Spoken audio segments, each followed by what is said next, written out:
welcome there, and welcome to the show. Welcome to another video. I'm John, and on the partner in crime, Samantha. And Hi. yeah, how you doing? You okay? Yeah, I'm just returning to normal. Oh, bless you. You know what it is. I saw the tweets today, and I just looked at him and said, "Oh, you're not going to be happy if you didn't win that game today." But Yeah. we defended so well, didn't we? Wow. What a performance. Like, I didn't see that coming. Like, you just don't know what you're going to get with Newcastle. When have we seen them under Steve Bruce put their bodies on the line like they did in that last, 15 minutes? It's unbelievable. Unbelievable. For the first time I've seen a defence like Trojans, I thought he did fantastically well. We are fantastic today. To a man, I thought Kraft had a poor game when he came on first half. Second half, sort of thing, he did a major part. I call it Emma Kraft. That should be his name, not Emma Kraft. But yeah. Hayden outstanding today. I mean, dominant when he came on. He was outstanding. And Jamal Lewis, listen, end of the day, he's not being the best, but I tell you something, he was absolutely magnificent today, like in the second half. I think for a man, I thought the defence was magnificent today. I mean, even Miggy, brilliant. Yeah, agreed. Like, each player's had their faults, and in the first half, we were good, but there were a couple of moments when you think, we could do things better. And, second half, it could all have fallen apart, but all they needed to do was stick together, play together. What they haven't been doing up until the last couple of matches is work hard for each other. And today was just, that's the example of it. That you just want that level of effort and commitment to each other every game. And if the result comes, it comes. If it doesn't, you just want them to leave everything on the pitch, and it hasn't happened enough. But today, they played like warriors. Oh, didn't they just? I thought today, I totally agree with you, Sam. I thought a brilliant today, all ends up. And there's only one guy that does let us do the deal, that's Jeff Hendrick. I mean, as a player I don't rate, if I'm honest with you. So for the first, he got booked earlier on for a foul, which is quite rightly so. And the second one, he just deliberately pulled a player back, and Minamino pulled him back, and he's definitely the red card. Don't know why he's protesting for, because he knew what he's doing. Yeah. I think, he almost didn't get the yellow card because the referee thought it was Willock, and VAR reminded them it was a different player. But, we were always going to get hammered down that left-hand side, especially when Manquillo went off and Kraft came on. They were targeting that side, and he's just got caught the wrong side, and he's made a really rash decision, which he didn't need to make. He didn't need to put his hand out. And, I don't knock Hendrick too much because, he was brought in more of a squad player. But that's now his second sending off. And, you're not getting anyone on side. And it leaves Bruce in a really awkward position because he's stood by him regardless of his performances. He's not even including Sean and Matty Longstaff in the squad. And now he's short. Now he's short because of stupidity. So he has a decision to make because we don't have defensive reinforcements to bring Hayden back into the mix. So he's going to have to make a decision about Sean and Matty. And, the rumours are there's a lot going on there between Bruce and them, and he wants them to work harder. So it's very interesting to see what he does against Chelsea. But for Jeff Hendrick, it was stupid. And, he can't have any excuses. He really left us in trouble. I'm trying not to swear. I tell you something about it. I mean, that's done enough from Hendrick today. It was a blessing. In my honest opinion, it was a blessing because I don't think he's good enough for Newcastle. I do not rate him. And, and I just don't know what he brings to the table. I don't know what he does. I don't know what his job is. I just don't know. But you just said about Sean and Matty. I mean, something's going on between them and Bruce. And the guy said they got to work harder. Sean Longstaff needs to work harder, in my opinion. Matty, I like Matty because I think what he does to the team, I just think he works hard for the team. Now, outstanding. I'm not saying he should be playing like Iniesta, but he's Matty himself, you know what I mean? So, yeah, I mean, he's just good. I mean, he does the job, and I hope he comes back. We need him. Yeah, I agree. And, he played well when he was in. He's young. He's a young guy and he needs to play football. So, yeah, he's going to make mistakes and he's going to need really strong coaching to make sure he makes the right choices in games. But he still needs to play. So, I mean, Sean's a bit different. He's a bit older. And I do think that he's in a really difficult moment in his career. And it's up to him how he gets out of that. But Maddie, for me, it's not the same issue. And I do think there's more of a chance of Maddie coming in than Sean in the short term. I think so as well, because he never lets us doing anyway and he just runs and runs. And up front, I thought Callum Wilson played well today until he got injured, which is a fine injury. That doesn't look good. And Miggy, outstanding for me. And ASM, also outstanding today for me as well. I thought Miggy today was magnificent today. I mean, where does the guy get his energy? He was everywhere. I can't wait to see his heat map for this match because he is one of the reasons we left with 3 points from his attacking and from his defensive, because when people made mistakes, even in the right back area, he somehow came out of nowhere and was able to help take the pressure off. And he became, in the final stages, the only outlet ball. And I just don't know where he gets the energy from. But same as you, I thought Wilson was great. I thought ASM was really, really good and did well on a heavy pitch because the pitch was horrendous. I know the weather in the Northeast's been particularly bad. And, the fact that he was able to play that well in those conditions, I thought they were fantastic. And I thought Joe Willock, coming into that 10 position, making those runs, that's exactly what we've been missing. And it's just a shame now that, we're going to have to change it up for Chelsea. And, you probably saw by my Twitter, I think Joe Linton is, I'll use your word, one of the biggest frauds. He just didn't look bothered. He probably helped defensively in a way, but I mean, who brings Joe Linton on when Callum Wilson goes off, when you've got Dwight Gale sitting on the bench, Andy Carroll at a push? The guy doesn't want to be at the top of the pitch. He doesn't. So you've got this new tactic, this new system that's working really well with Callum Wilson driving out wide, taking defenders away, leaving space, bullying. And you think, well, he's going to go off. I'm going to bring Joe Linton on. And it just brings nothing to the table. You know what it is? I just let you chat because I let you breaking it down because you know what you're talking about. I'm just gonna sit back when you talk. I'll just sit there and listen because you know what I mean. I just let you breaking it down, like But you're right on Joe Linton, man. He brings absolutely no to the table. I don't know what he does. He's got Carroll there. He could have played as a perfect game for him. Dwight Gale with his runs and that, great. Yeah. The fact of the matter is, I mean, I just don't get him at all, that boost. I mean, I never want to boost at the club. It seems that he's got to play Joe Linton. He shouldn't have been playing. If I'm honest with you, he's broken COVID rules. He should not be playing right ahead. Yeah, agree.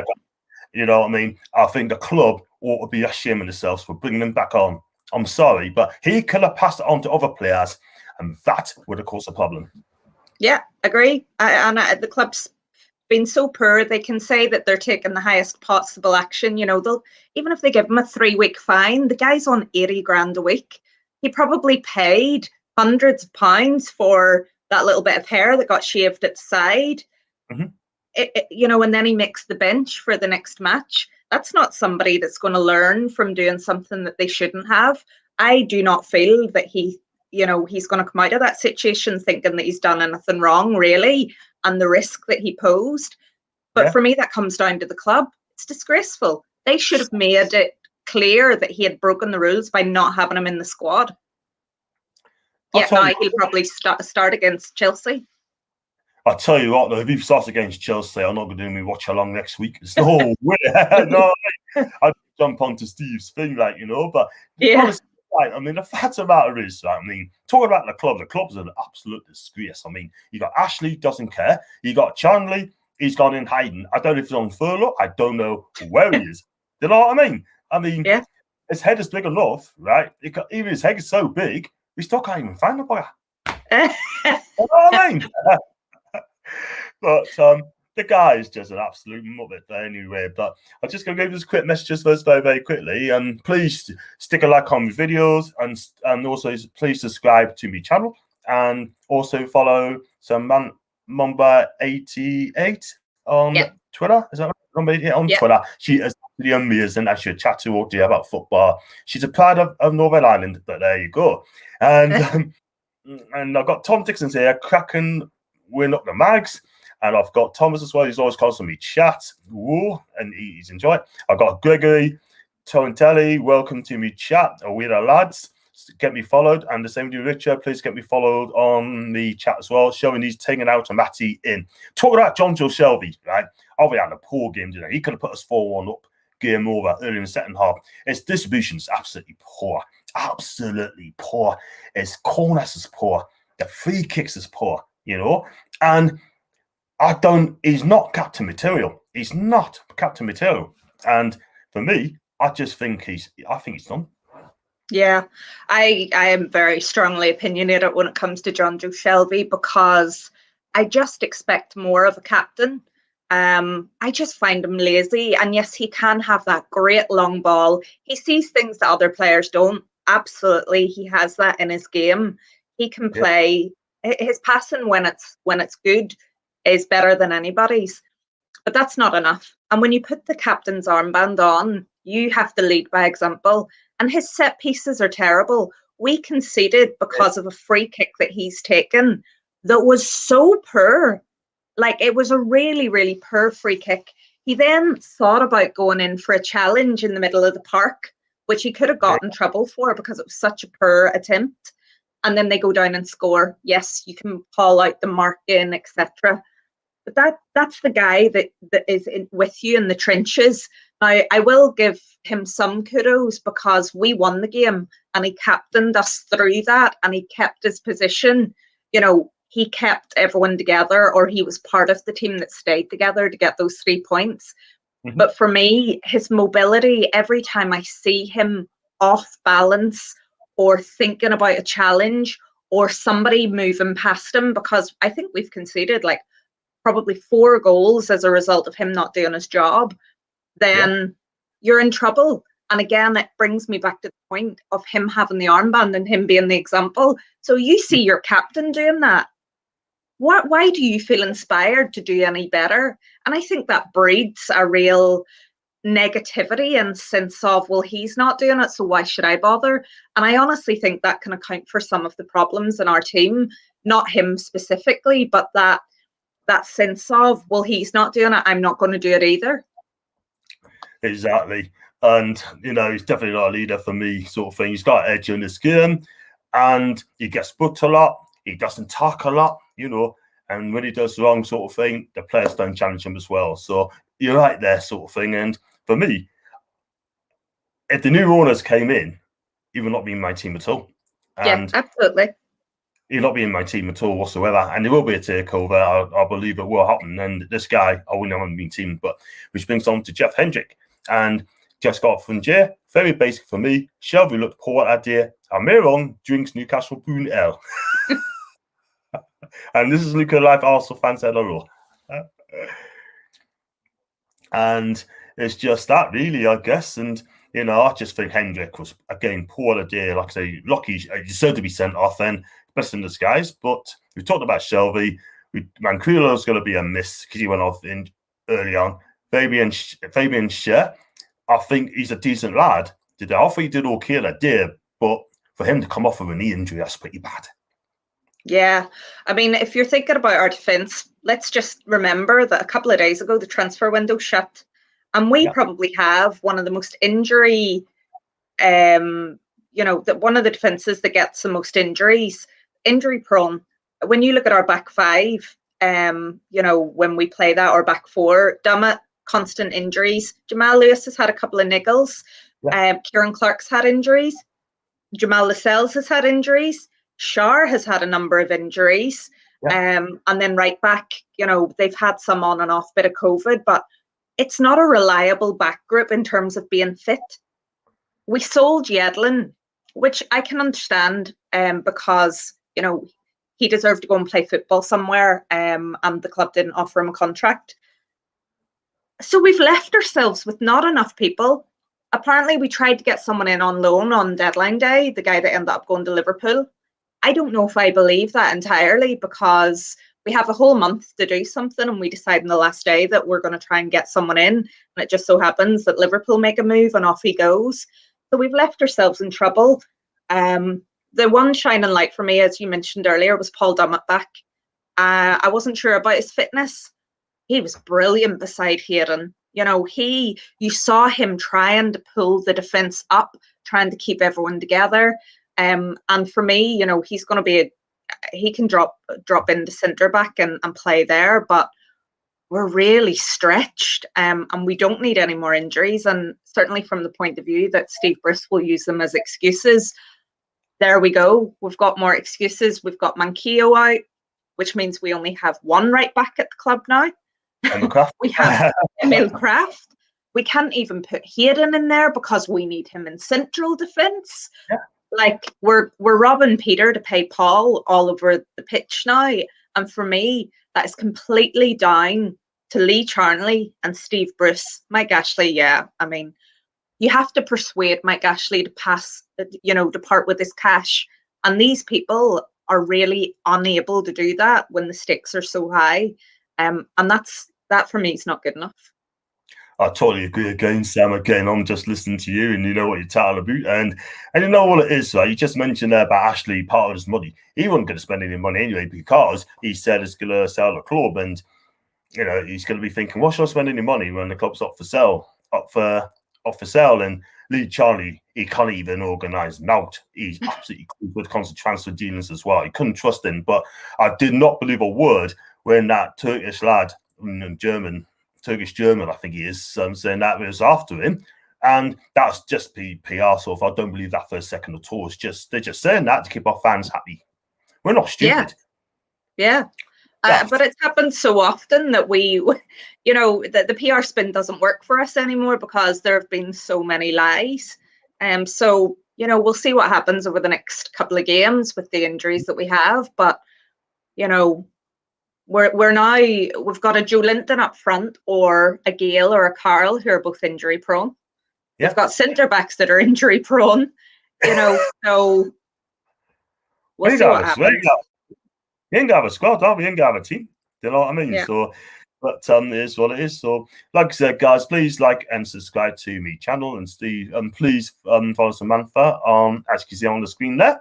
And I'm gonna get on to the player ratings, and I'm gonna start with Cardolo, and all I do, I just say how he does. I give a rating, sort of thing, and then you kind of agree with us, right? And then you can say your own as well. So I thought he made some second half saves as well, excellent second half save. I think it was Vestergaard, and then he punched a couple of times. He made a decent save in the first half, and I'm gonna give him. And it was a hard one. I'll probably give him I'm gonna give him 8 out of 10. Okay. Yeah, I think he was fine. He made a couple of saves. I wouldn't have said they were outstanding. My issue with Darlow is sometimes his positioning and his command of the box. So, although I don't think he could have done anything about Ward-Prowse's free kick, having watched it again, he gave him so much of the goal to aim at. He was so far over to his left-hand side, expecting the wall to do that job. So, although I don't think he could have got it because it was such a good free kick, I think his positioning was wrong. And I think Vestergaard had a headed chance as well, which was straight at him. And I think he should have came out for that. I don't think it should have been at the point that he would be getting a point-blank header. And that's the frustration for me. I don't think he takes enough pressure off the defence because he's such a good shot stopper. And for me, that's just not enough of an all-round game. So I'd probably give him a 6 or a 7.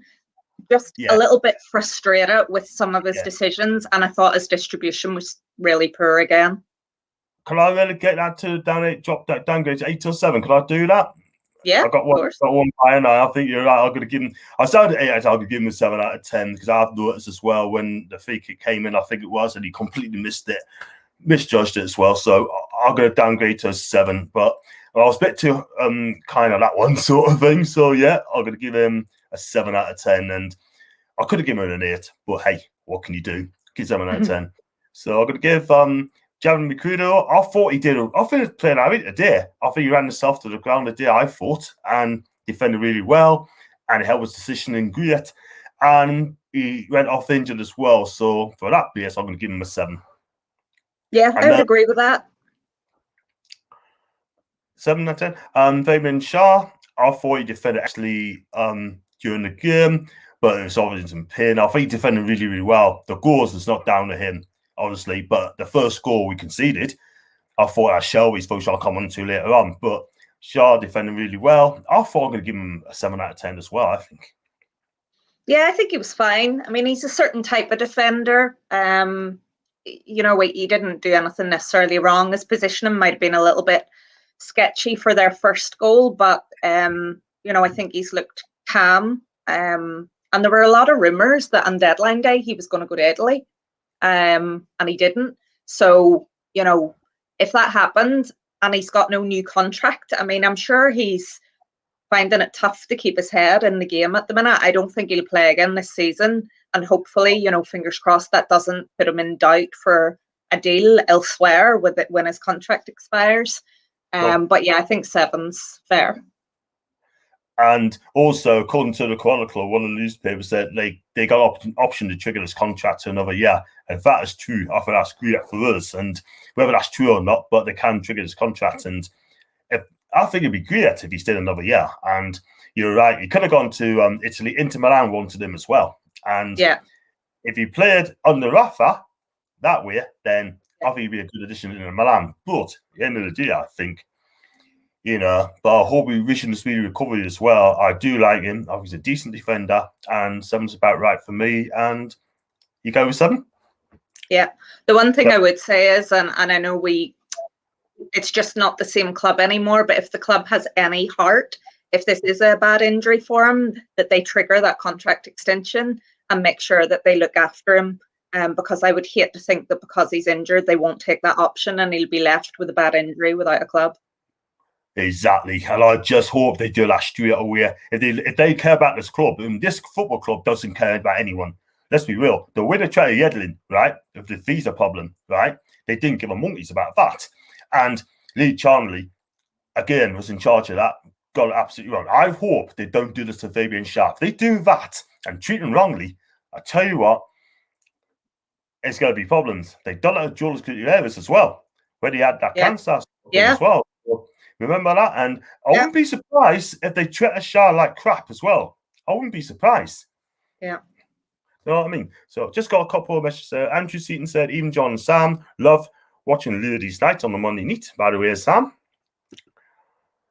First a thumbs up. And Jason Shelby, just as miserable and never talks. How can he be captain? I'll come on to him later. He's right. He's correct. Jay is correct. You know what I mean? I'm not going to argue with that. I mean, that's a good question I'm going to come to later on. So, and I've got Isaac Hayden. For me, I thought he's like standing at the back. I think he's the best defender of the lot. And moved it back for a centre half. He did superbly there. He defended first live. He cleared off the line. And for me, I'm going to give him a 9 out of 10 because I think he's outstanding today. He's 10 out of 10 for me. Unbelievable. I actually think that he is better centre half than playing midfield for us. We need 2 of them. We need his legs in midfield and we need him as centre half. I think he's superb. You know, that clearance off the line, his mobility, his awareness of what's going on around him. He's played so many positions, so many different people playing beside him as well, on the right-hand side, in centre half with him. And he just takes it all in his stride. I thought he was absolutely superb. So he's 10 out of 10 for me. 10 out of 10? Yeah, that's fine. 10 out of 10. Your ratings as well. I'd give him the 9. And would you say man of the match? Oh no, not man of the match. Not man of the match. But I think he was. I think he was outstanding. Outstanding. 10 out of 10. Not man of the match. Well, I'll say 9 for me, and I'll be 10. Fair enough. I mean, you want to give it 10? Cool. I've got Jamal Lewis. Listen, at moments, I thought he was excellent. I thought he defended well without being extravagant. But at moments, his defending isn't the best. There's a time when he headed out which he headed poorly, which is absolutely shocking at times. But at the end of the day, he played a major part as well. He's committed in the final stages. I thought he's committed to his effort. He got involved as well, defending for our lives. I thought he did okay. I'm going to give him 7 out of 10 for me. Yeah, same. I love Jamal Lewis. Obviously, he's a Northern Ireland international as well, so I have vested interest. I have a shirt with his name on the back. Good for you. He's still young, and you can see those moments where he makes the wrong decision or he overthinks what he wants to do. There are times when he just needs to get rid of the ball. No fancy move, no turn, nothing. Just put it out of play, thump it upfield. And he still has those moments where that's not his first thought. He will always be a more attacking fullback. Defence is the part of the game that he needs to work on more and more. But I thought he was solid. He doesn't take throw-ins that go back to the goalkeeper as much now, which it makes me happy. You know, in the last match against Palace, he was very hesitant at crossing the ball when he got into forward positions. We didn't have that this game because it was a different performance. So I think he did well. He just needs to really work hard on his decision making and getting himself out of trouble in an easy way instead of trying to play his way out. And I think a few of our players have that problem, and they really need to be coached out of it. You know, you get that at grassroots football. You know, if in doubt, put it out. That's it. And I think we struggle with that at times. Good for you. For you, absolutely right. Perfectly put. And that's our back 4. So 7 for Lewis. In the midfield, I'm going to go straight onto it. Hendricks. He put his teammates in a huge trouble. Second half, pulled his shirt back, deserved red card, and he did a poor tackle earlier on, got a yellow card for that as well. For me, what has he been to the table? He hasn't create. He goes hiding. Do you know what? Because I'm going to give him a 0, because for me, I'm going to sound harsh on that. 0 for me, and he didn't let his team down.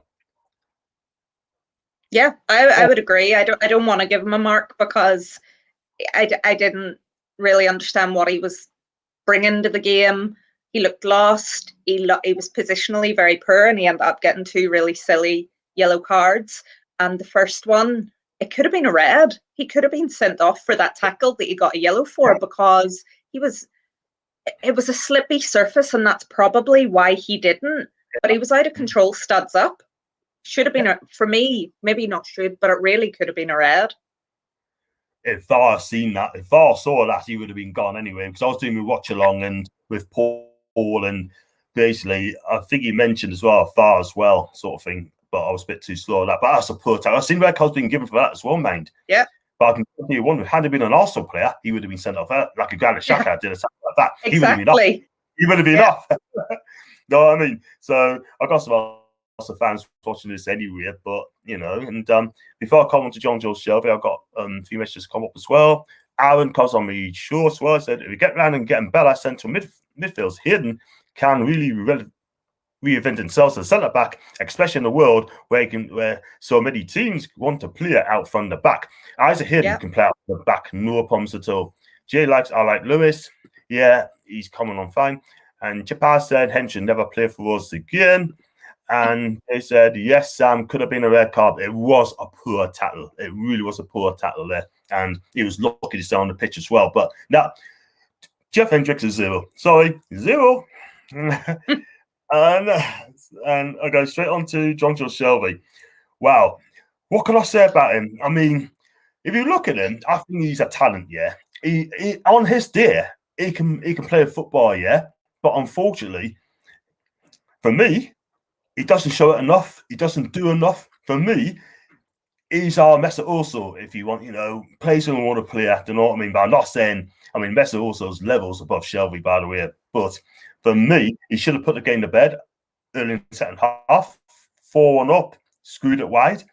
And his tackling as well is absolutely awful, man. I don't know if he got booked today. And his distribution, his time, his free kicks is poor. His corners is poor for me. No, I'm going to give him, oh, God. Then again, he was a little bit better putting the shift in as well. But I don't know, man. It's a hard one to call him. I mean, what would you give him? I mean, I'm going middle of the road, 5 for Shelby. I don't. I can only assume he missed that chance because it was just after half time, and I didn't understand. I thought it had come off the defender, and that's the reason it had gone wide. And when I saw it was a goal kick, I was like, how? How did he miss it? The first goal again, as you said, his free kick, it was terrible. His set pieces are really poor at the minute. The odd one comes off, but generally not good enough. And again, his positional play, his mobility. You are right in saying he's like our Ozil if you're looking at comparative levels of teams and players. And because, as I said earlier, when he's on and he can make things happen. But there's a whole other potentially 70 minutes of the game where he doesn't offer enough. And players know that they need to do a lot of the dirty work that he doesn't. But purely for the reason I said before, when we went down to 10 men and then we went down to 9 men, I actually said that he should have been taken off for Dummett. And that was before Shar had gone off. So thank God I wasn't making the decisions because I thought he was a risk for game management. He dug in. I thought he did really well in that kind of trench mentality. But again, the coaches need to be talking to him about what he needs to do to improve his all-round game, and that it's not enough for a couple of, Hollywood passes. He needs to take the pressure off his teammates more than he does. So I'll go middle of the road 5 because he was one of 8 outfield players that got us through the match in those last, 15 minutes. Yeah, I'll give him a 5 as well, to be honest with you as well, because, like I said, it's a difficult one to call, so I'm going to give him a 5 as well. And for me, I think he's not going to be getting that as well, if I'm quite honest with you, do you know what I mean? But, yeah, 5 for Shelby. On to Joe Willock. He scored a goal on his debut. I thought he had legs in him. I thought he made things happen. I thought he was busy. I thought he had energy about him, and it's great to see him making his first start for the team. Yeah, I'm going to give him 7. I know he's got a goal, 7 or 8. I'll probably give him an 8. Yeah, I would be on board with 8, and I can see that one of the comments said that he was man of the match, but I just, I think there were just 1 or 2 players that added a little bit or offered a little bit more, but he is everything that our midfield has been missing. That late run into the box, the fact that he told Alan St-Maximum, if you get the ball out there, pull it back. I will be there. And the way that he took it, I don't know if you saw the way that he did almost a little jump whenever he hit the ball. Superb. Absolutely superb. If he stays fit, if he keeps his place, if we kind of build the midfield around giving him the opportunity to do that, if we use our wingers for out balls, I can see him getting a couple of goals between now and the end of the season. So I wasn't sold on him when we brought him in. I would have rather had Ainsley Maitland-Niles, but I take it all back now because I thought he was superb. Superb today, 8 out of 10 for me. I just think it's absolutely decent. And listen, his first time finish is absolutely fantastic, and he's unlucky not to get the end of the second goal. But for me, he's got legs, he can run, and I agree with you, Sam. I think he's absolutely amazing. I think he's a decent player, so definitely an 8 out of 10 for me, and I hope he carries on. Let's go on to, I've got Jordan Willock was class. I've got David Willock, man of the match for me. I've got Jay Willock, did well, look knackered after 60 minutes, but he dug deep. More games and he get much better, and more games he play with us, and he'll get fitter as well. And Aaron as well, Willock, a bit more energy, and Pierce in central mid, just sort of that was all that. And yeah, Aaron's quite rightly so. He's right, and we're going to give him an 8 out of 10 for Willock. I'm going to go on to Almiron. He scored 2 goals, but one of them is was an own goal, but he still did everything right. He just kept going and going and going. He trying to make things happen, trying to do bits. I thought he was excellent today. I couldn't do himself because he's got so much energy for this guy. So for me, if I'm going to give Hayden a 9, I'm going to give Almiron a 9 as well. Almiron, for me, deserves the keys to Newcastle.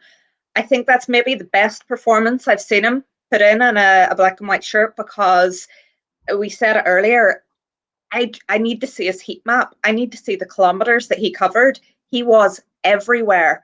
He was confident whenever he had 2 goals. One will go down as an own goal, but he took them well. He made the runs. He just is a player at the minute that is playing with confidence. And I feel like Steve Bruce has confidence in him at the minute, which hasn't always been the case. And, I was really quite sure that he would be gone in January if things hadn't improved, because I just didn't feel like he was getting the love that he deserves. He's really putting in such a shift for the team at the minute.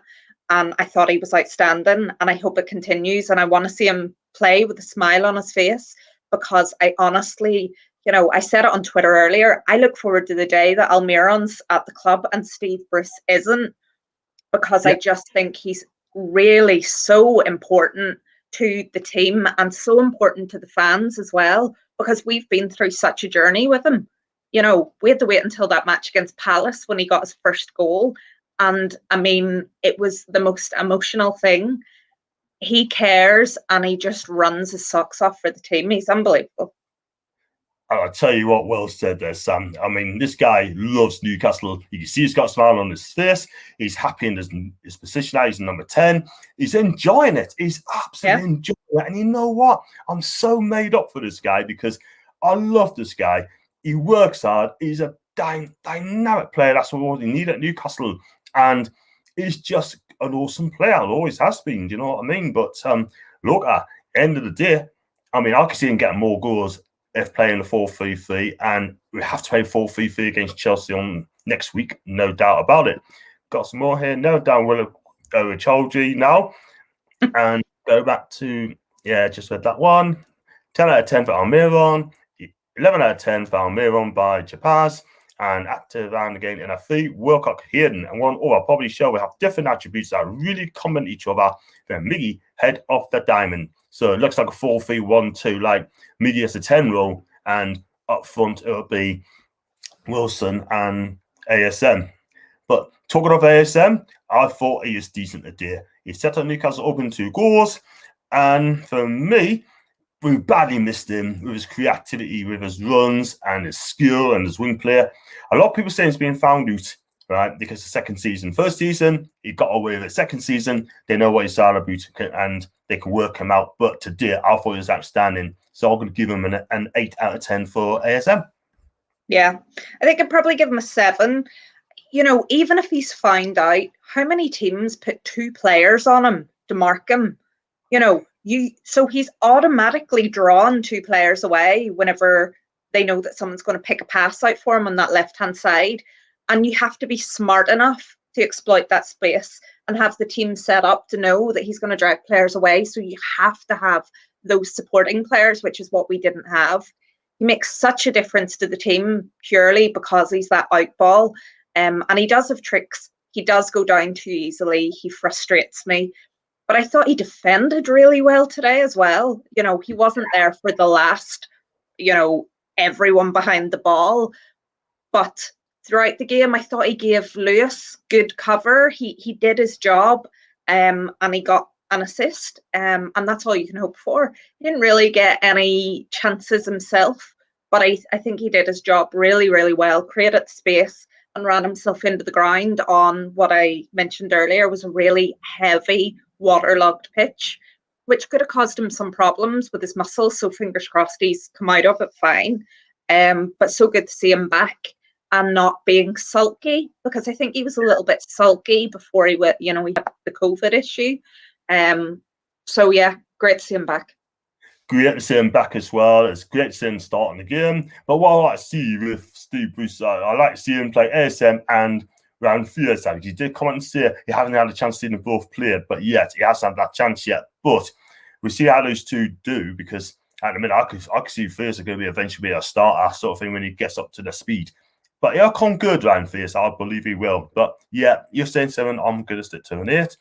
And Callum Wilson, he had an early effort for offside. And then, lasted 35 minutes or something like that because he came off a muscular or thigh pain. And, I'm going to give him... it's a hard one for him again. he didn't do a lot, dear, but I could give him a 6. Do you say? I think 6 is fine. I mean, he was having an influence. Who knows how the rest of the game would have gone, but the tactical tweaks that we've made are really playing to his strengths. He looks like he's enjoying it. He's not just an isolated striker trying to find a bit of magic to win a penalty or get a chance. So, yeah, it's a shame he went off injured. I think 6 is fair. 6. I think you need to get that guy fit as well. We need to find out, because I was doing the press conference reaction and eat with Holly Blades and press reaction. That'll be good. And, see what Bruce has been seeing in his presser after the game. And it'll be very interesting read. So, yeah, so we give 6 for Callum there. And we're going to move on to the subs. I'm going to go start with, who came on first? It was Kraft when it came on first. Or was it Jolene? Jolene came on first. He came on for Wilson. No, can't tell a lie. Kraft came on first for Manquillo. Yeah. Sorry. Kraft came on first. And he came right back. I thought he was absolutely shocking the first half. Did you see that tackle he did? He went for a tackle and he totally lost it and took out the play. He got booked for that. Yeah. But to be fair, in the second half, I thought he stepped up. And I'm not as big as fan, Sam. He did step up because he defended really well. I really did. I mean, I would have given him a 2 and a 1 in the first half, but he really stepped up. For me, this is going to turn a lot of people nose up as well. I'm going to give him a 7. Oof. Yeah, when he was coming on, I was absolutely horrified. I made a joke on Twitter, could Manquillo not have played with just one leg? Because he doesn't fill me with any confidence. And he was shell-shocked when he came on. I don't know what he was expecting. Tactically, they must have been training and being aware that they were going to attack down the left side, so our right side was going to be exploited. Whatever they've done at halftime, someone's had a word with him, told him to calm down, just, be aware of his position. He was part of that, again, 8-man defence that worked their backsides off. In a different game, he may have been sent off for just not being locked into the game quick enough. I don't rate him. One thing that really frustrated me about Manquillo's injury and Kraft coming on, and I commented on it on Twitter, instead of Manquillo going down injured on the field, when players can't play on, you just drop down. The sub gets ready. The medic comes on, you go off the pitch. Before Kraft was even ready, Manquillo was heading down the tunnel, which meant that we were 1 man down. Yeah. And I was absolutely shell-shocked that we let that happen. Like, how could the manager not be telling him to drop down while they get Kraft ready so that we're not left with 1 player less? So I just wanted to call that out because I find that absolutely baffling. And the same with Char as well, although, he had to go off. Callum Wilson as well was similar, but I thought that was crazy. But for Kraft, I'd maybe give him a 5 or a 6. He's never going to pull up any trees in our club, and I would be absolutely astounded if he's here after the summer. But it looks like he's going to have to play for however many games that Manquillo's out. I'll tell you what, I think I've been a bit jealous on the 7 for Kraft. I mean, 6 for me. No, I'm gonna give the guy a 6 for me. So well said, Sam. I mean, now I'm gonna give him a 6, and that's being generous. A 6 out of 10. I did say 7, but for me, you still got to look to get that 7 out of 10. But going to Andrew again, do you guys think it'd be hard to keep me if so-called bigger teams came in for him? Real Madrid. For me, Andrew, I don't think go to Real Madrid. I can't see Madrid ever coming in for him. I mean, he's, again, you think about his level, he's fantastic for us. But I don't see that work rate translating into a big move. He needs to add more assists and finishing to it. If he can do that, maybe. Again, I don't think it would be a Real Madrid, but it could be, John, you know more about Serie A clubs that might be interested in it. Yeah. There were rumours about Atletico being interested in him. I'm not sure if that was true or that was his agent. But Inter Milan. It'll be difficult. I honestly think it'll be difficult if Steve Bruce stays and Ashley stays in charge of our club, because there's no plan there's no reason. If you're a professional footballer that wants to achieve things, you don't stay at a Newcastle United club that's being run by Mike Ashley and managed by Steve Bruce. You just don't. No matter how much money, because you have a bit of pride. The players that and I don't mean this disrespectfully to the club, but I question players that want to stay at Newcastle United and just earn a big contract and not really aspire to do anything else, like a John Joe Shelby. I see no point in it. You know, so anyone that wants to move further, if it looks like we're not going to be taken over, then I would expect them to move on. Oh no, so you don't think the takeover is going to happen then? Oh no, I do. I'm just saying, if it didn't happen, if you're one of those top players on our team, you need to move on, because we're never going to break into the top half. Yeah. I totally agree with you, Sam. I totally agree, because I mean, we are a lovely club, a big club, but unfortunately, like you said, you're not going to play under Steve Bruce, are you? Sort of thing. I just go back to Matty. Matty should have gone to Serie A with Udinese, and I've said this in the summer. He would have got better training. There's players who's Udinese, right? Cuadrado, Handanovic, Zielinski, right? Quagliera. They moved on to better clubs, and Zapata used to play for Udinese, now Napoli went to Atalanta, sort of thing. So listen, at the end of the day, I mean, you can't hang about in Newcastle if you go play under Steve Bruce. No chance. But so yeah, I'd say Kraft is 6 out of 10 for me. I'll comment during a minute. I got active. Aaron said, now Wilson's injured as attacking players are asked to pull out wide. Do you think Wilson and Fiesa straight swap would work? You know what? I actually thought, when you're looking at our bench, if a Dwight Gale isn't coming on for Callum Wilson, for me the answer is not Joe Linton or Andy Carroll. Andy Carroll wouldn't be on the team bus for me. Joe Linton wouldn't be on the team bus for me. And my thought actually was, would it be better bringing Ryan Fraser on and even just letting the three, the ASM, Almiron and Fraser rotate? I think that's spot on. I think that's a better idea than bringing Joe Linton on that does nothing. Andy Carroll, that you have to play a different type of game because he has no mobility. Or, my ultimate would be Dwight Gale, because it's the closest you have for a like-to-like swap. Yeah. But there's clearly an issue there. Clearly an issue of him not playing when he's on 50 grand a week. Exactly. And I don't think Dwight will be there next summer anyway, which is a shame. But that's a good question there. Jay. And Aaron, sorry. So I got Jay crafted okay. And Jay said, word says Sam, poor management regarding Manquillo stormed down. And Chapas said, why say Yedlin and keep Kraft mad? I don't think anyone wants Kraft. Like, you can only sell players to clubs that are interested, and that's the problem that we have with so many players. Nobody wants Save, nobody wants Atsu, nobody wants Kraft. So if you don't have buyers, you can't get rid of them.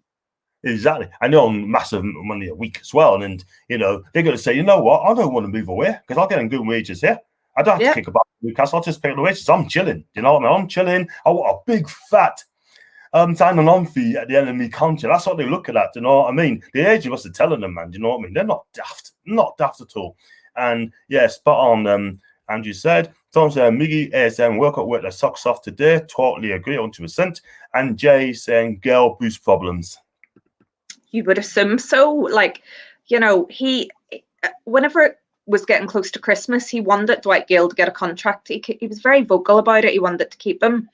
Now, maybe the board have said, no, he's not getting one, but he's still getting paid. He's still in the squad. So why is he not playing? He's not, he's lucky if he gets 10 minutes. But he came on, was it against Fulham or West Brom? I can't remember. And he scored. And he's barely been seen since. So what's happened? Either he's been told not to play him, or Gale doesn't want to play in case he gets injured, like Shar, and isn't able to get a contract elsewhere. I don't know. I just don't get it at all. I just don't get a club at all, because for me, the club's being run like an absolute, like Sports Direct FC. Sorry, but listen, end of the day, they're both clueless. They haven't got a clue. And you're right. It's just a joke again. So That's on the common side. Who am I saying? I'm on to Joe Linton, am I? Joe Linton's next on him.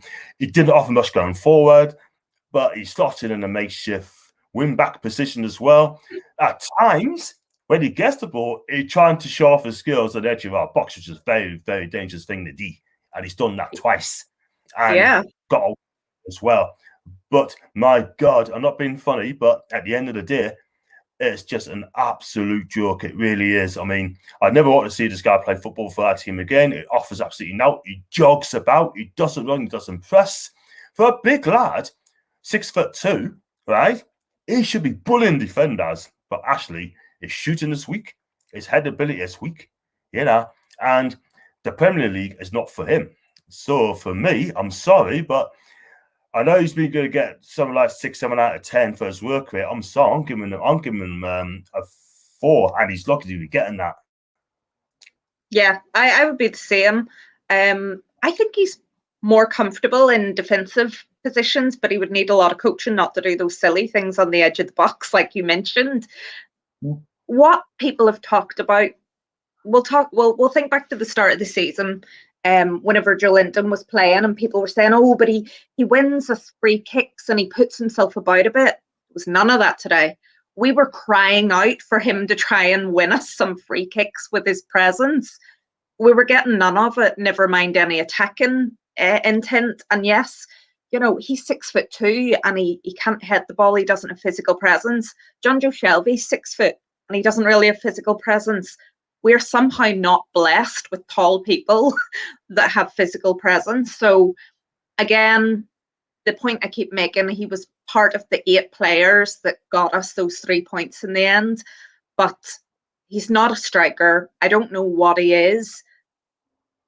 The thought of him playing again for us, it fills me with terror and dread because he doesn't suit any real position. He had a bit of a flirtation of good performances playing just off Callum Wilson when we were playing kind of 4-4-2.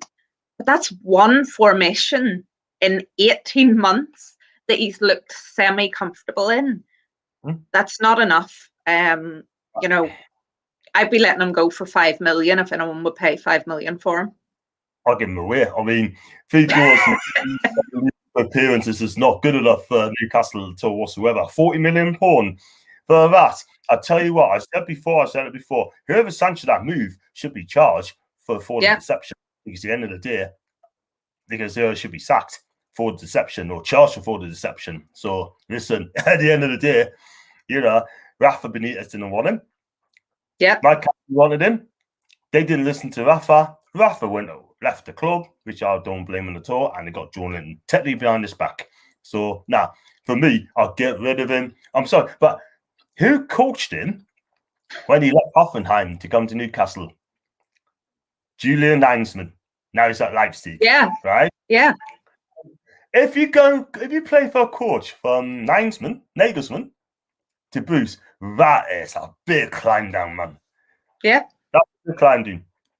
Crazy, man. But I got Chip House here. You have to wonder if Shaw will kick a ball for us again.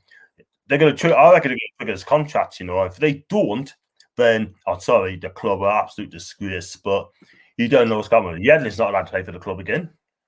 Yeah. Crazy. I got Aaron game before you get on the boost. Down to 9 men, and a shot comes onto TV. Jones talks to the players, getting a drink and Bruce 5 yards away, looking away, feeling sorry for himself. Yeah. I mean, even when you see the camera angles, you very rarely see any shots of the bench now. But if you do get a look behind Steve Bruce, you can see his 2 little helpers. You don't really see Jones. But, there's always someone that takes a picture and puts it on Twitter. And before Alan Maximum got the assist for Joe Willock, it was no coincidence that Jones was talking to him and pointing, literally telling him, I think he can see the game. Maybe he wasn't the best manager, but he can see what people need to do and he's able to translate that. It's what we needed if we weren't going to change manager. We needed fresh eyes, fresh ideas. Right. And you know what? If it's getting us the results at the minute, fair enough. I'm happy Seems the players are happy. We just need to continue with it. The only people that will know who is having the influence, and I said this on ladies' night last week, are the players and the coaching staff.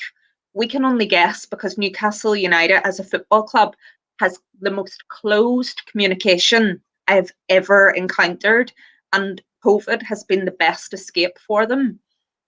So we can only guess, but the players and the coaches know who's having the most impact. As fans, we just need to be happy when it's working. Yeah, I totally agree. And Graham John's done a wonderful job anyway. I think he's been absolutely excellent as well. Yeah. And he should be our manager till the end of the season if Bruce decides to get the sack. And he should have got sacked after the Liverpool game. I've always said that. And he is still here. And got Joe Linton, worst player for a long time at Newcastle, 100% there. And Thomas, Joe Linton and Henrik, absolutely shambolic. And we are the banter club because we got those two. Sorry, but there you go. Now I've just done Joe Linton. I mean, I give him 4 out of 10. Then I give him a 4. Then I saw, and it just gone to who after that? Was it Dobbits, isn't it? The last one. Dobbits, the last one. I thought he was absolutely fantastic. For me, he should be playing the centre half in future. I don't want him playing the left back anymore. I want him at centre back because he's not made for left back anymore. I think he'd be fantastic for us. He'd defend for his lives. When he's injury free, he'd be an asset. When he's injured, then it's not going to be any good to us. You know what I mean? The guy's 29 now, I think he is. And for me, I'd put him a centre back. No problems at all. For me, I'll give him. He probably get a grievous stand. 8 out of 10. Yeah, I would, and I would almost go as far as to say that if Paul Dummett hadn't have been our final substitution coming on, we probably would have drawn or lost the game, because he came on with the passion, the intelligence. I don't know how fit he was, but he was vocal. He was getting the team he was pulling the line up. He was trying to make sure that he was talking to everyone, keeping them in their positions. And all they could do at that point was just work their backsides off and just make sure that they were talking and watching where everyone was and throwing their bodies on the line. If you don't have Paul Dummett, a local lad, coming on to do that, you're probably going to struggle. So I was surprised to see him on the bench, even more surprised that he came on, but it was needed, and he was absolutely superb. And I would agree. I think the way that the game has evolved, centre back's probably the position for him. He just doesn't really have what's needed for fullback, wing back position. But I think he's very good in centre defence. So him coming back is going to take the pressure off a bit with all of the injuries. But yeah, see him 8 out of 10, superb. Great to see him back. Fingers crossed there's no reaction to any of the niggles. Definitely, we're going to need to treat him with care, Chelsea, because we need him on next weekend against Chelsea. And I think he'd be perfect at centre half as well. So, but we have Kieran Clark back anyway. So that's 10 out of 10. Win Chambers here. Really pleased Wilcock got a debut goal. That doing the world of good win. And on to Steve Bruce. Now, is this Graham Jones's tactics playing the 4-3-3, or is it Steve Bruce playing 4-2-3-1? Either way, we won the game. I thought the players was pit. I was amazed that Fraser got dropped. And when he put Joe Linton on, I thought, oh God, we better win this game. So for me, because we won the game, I've got to give Bruce 7 out of 10. Yeah, I mean, I don't want to be disrespectful to Bruce, and I don't know for sure who's making the decisions. Yeah, there were a couple of things that happened in the game. The substitutions in terms of bringing Joe Linton on, I wasn't a fan of. No. Again, Manquillo not dropping down and waiting until Kraft was ready. Things like that, for me, come from the sidelines, and I didn't think they were particularly good decisions. That being said, I don't know. I can't say for definite we would have won the game if we had have brought a Dwight Gale on instead of a Joe Linton. Would Joe Linton have been able, or would Dwight Gale have been able to drop into right wing back? Possibly not. So you know what, you have to give them credit because the team got the win, and he was what Joe Willock said his message was when they went down to 9 men was, communicate and stick together, and they did that. So, I mean, He'll take credit for it. Yeah. We just need to assume and be happy that we got the points. And if that's down to Steve Bruce, then perfect. So either Graham Jones or Steve Bruce gets 7 out of 10. Brilliant. I think we was say Raidland, Bonnie, do you know what I mean? But I said no, but Isaac and you gave him a 10. So for me, I mean, my man of the match will definitely be Miron, Yossi, and Hayden.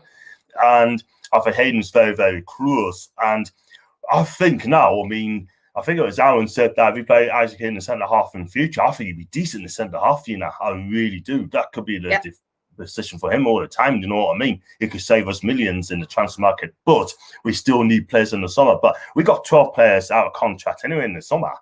And it's going to be a massive rebuilding job, do you know what I mean? But I hope the takeover happens before the season because we need this takeover, mind, because the fact of the matter is, if we can get this takeover, we can start competing against the best clubs in, well, I was the best clubs in Europe. But at the end of the day, we can start looking at Italian markets as well, you know. So anyone Italian football, you know. But you're right. But it is. I hope this takeover because you need a takeover, Sam. Because we don't, we could be in trouble. Yeah, I agree. There's nobody making decisions at the club. It's only urgent decisions being made, and you know the club needs such a rebuild. It's going to take a lot of money and a lot of time. If this takeover, the one that's currently in the pipeline, doesn't go through and it ends up going, you know, that is completely off the table and everyone, you know, Ashley communicates that he is selling to someone else because he's never said that. If he then says the club's on the market and I'm looking for new buyers, that whole process is going to take a long time.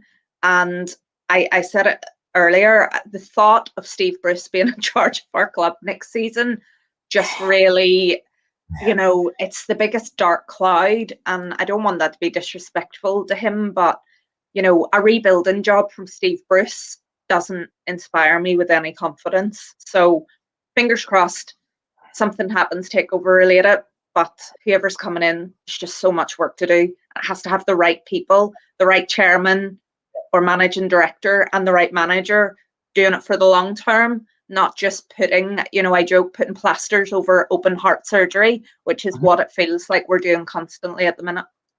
I agree with you there. I mean, I don't.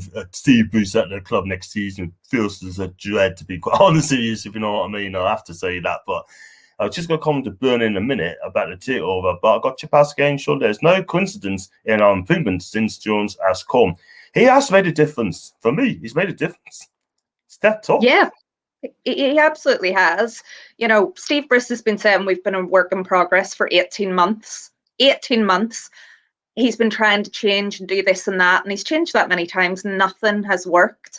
I don't know if Graham Jones was able to come in and flick a switch. I don't know what the difference was, but if you're looking at the black and white of it, he came in, things changed, we're playing better. And if you're just looking at the black and white of it, the only thing that changed is him coming in. So I don't, you know, Steve Bruce is trying to pull the wool over our eyes in some respects by saying it's coincidence. It's just not. And, you know, take your Newcastle United hat off and look at it objectively. A new coach come in that likes to play in a certain way, has historically done that with Roberto Martinez at different clubs at international level. We implemented it. We all of a sudden start playing better. He's coaching people from the sidelines. We're winning games. That's it.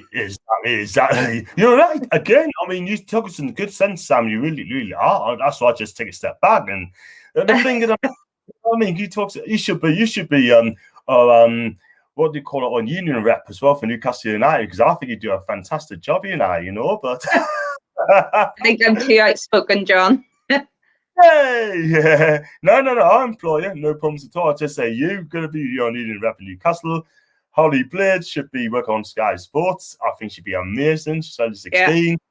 And, you know, it's just that really. But I've interviewed loads of people on here, sort of thing. And all the people I interviewed so far are so great. And you're right. I mean, Steve Bruce is in some of our attentions of the fans. Malcolm McDonald hit the nail on the head when he said that, he said Steve Bruce has improved. There's been improvement. No, they haven't. There's been no improvement at all. The only thing that's improved for me, Jones came in and sorted things out and changed the formation. And Bruce came out and said, we're going to change formation anyway to a 4-3-3. And, you know what I mean? He's never played 4-3-3. Never. No. I can't remember playing 4-3-3 at all. No way. What's he going to be playing next? Back to a 5-4-1 again next week against Chelsea. He just can't do it. He can't. I don't think he has the players to do it. But we have to just do what we've done. You know what? If we put in a performance like today and we still get beat, at least we did it. At least we've tried. He needs to get consistency by sticking at what we're doing. There'll be bumps along the road, but I do not want to see a back five again. I don't care who we're playing. I don't want to see it. I don't want to see it ever again. If that happens, I've got to do a watch along anyway. So I'm not going to say like, oh, if he does that again, I'm not going to watch it, sort of thing, you know, because I does it all the time now and we watch along. So I've got 354 subscribers and you know me chat. I'd love to get a folder, like, you know, so I've got to do some more content, talk to different fans as well. I've got a Man United fans coming on as well soon. So I've got to come back to Burnley very quickly about the takeover. Just two quick ones here. Chip has said also 2 words that Jones has used: common sense. That's the 2 words. And he said at the minute it's Fulham 0, Hammers 0 at this moment in time after 62 minutes. And I don't know if you heard this, right? I mean, the Premier League haven't accepted our takeover, right? But Burnley just been accepted, right? And then all sorts of bug out in a minute. They're using the money to cover their debts, so they're spending beyond their means already, sort of thing, you know. And I don't get it. How come they rejected our bid and accept Burnley's bid? Why? Could someone tell us why? It comes down to the difference of the risk. The Burnley bid is sadly one of those things that will happen in that you can borrow from the club to fund the deal. You know, similar thing happened with Sunderland. And what they've said is, if they stick to their plan that they've outlined, there is no risk involved. But if they don't, you know, they could end up in a lot of trouble. If I'm a Burnley fan, I'm thinking, flip, like, you have taken money out of our club to pay for you coming on board. Same as the Sunderland fans thought. And, you know, I don't have the same feelings towards Sunderland fans as I do towards Burnley. When it comes to our takeover, you know, there's so much to it. There's the people involved, there's the piracy, there's the human rights. There are layers and layers and layers of problems with the group and the separation. And that's what the problem is.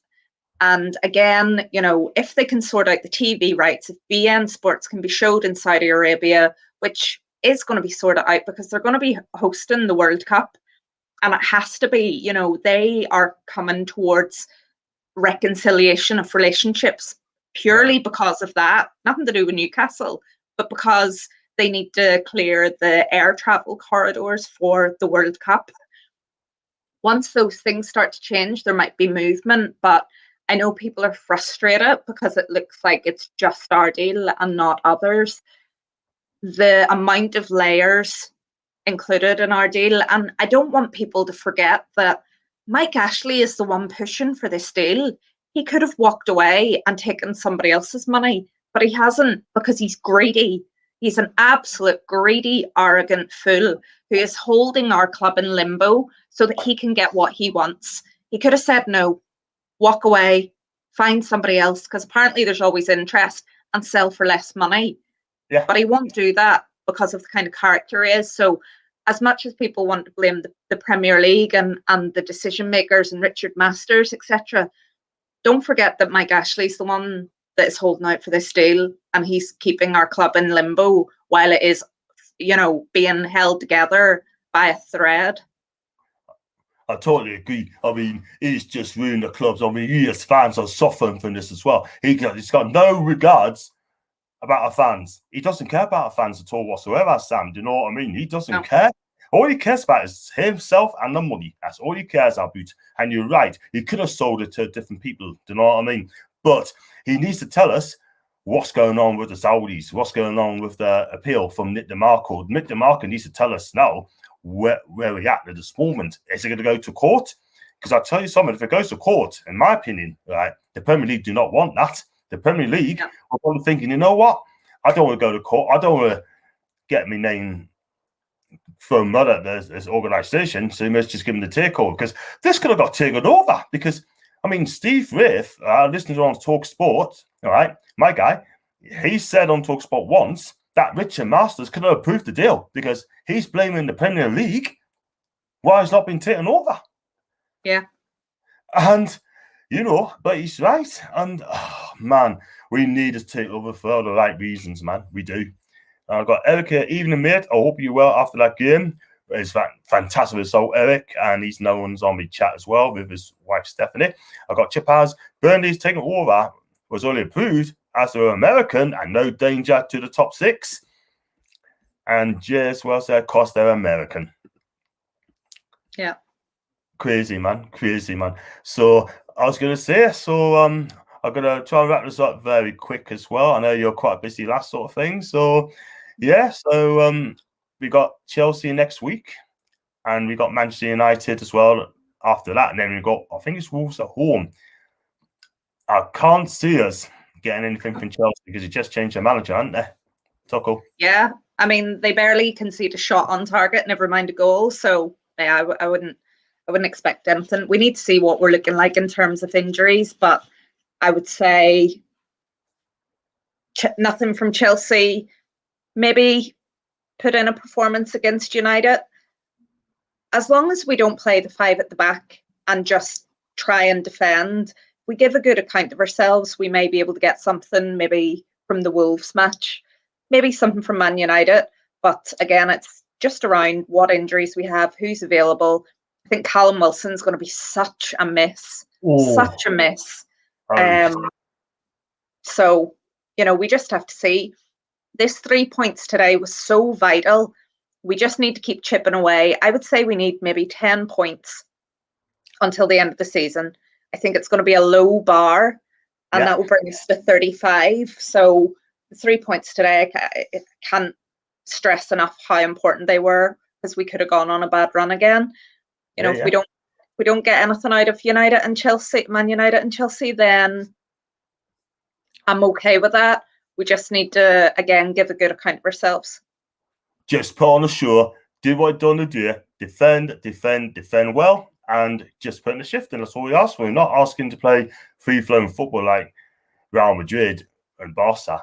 All we want is just to put on a show, give it a go, and play for the shirt and the badge as well. So it is what it is there. So fingers crossed on that one. So, so I know you're busy last, but what I was going to say is, I mean, we watch your NUFC Matters as well, Ladies' Night. I mean, I watch yours sometimes, and I think you guys are absolutely amazing. And you really are, and you all took a lot of sense, and it's just that really. But it's just great. But I'm just pleased we won the day, got the 3 points, and got to count on ourselves. And Sam, did you enjoy coming on the show today? Oh, I loved it. And this is the first time I've ever done a reaction after a match. I only do Ladies' Night. I don't do any other shows. I would tweet angrily a bit. So, when you said you'd be happy to have me on, I didn't expect a match like today. But, I've loved being on and chatting to you. I think it's been really great. I appreciate everyone that's watching and the comments. So thank you so much. And, I'm happy to come on any other time and have a chat.